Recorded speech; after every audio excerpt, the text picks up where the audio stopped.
वाचा आणि लिहा. 3 अक्षरी शब्द भाग 3. जवळ, जवळ. जलद, जलद. ढकल, ढकल. तबक, तबक.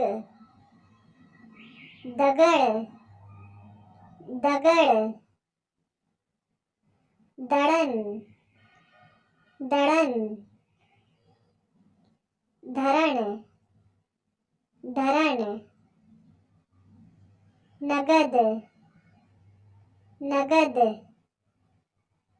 नरम, नरम. नयन, नयन.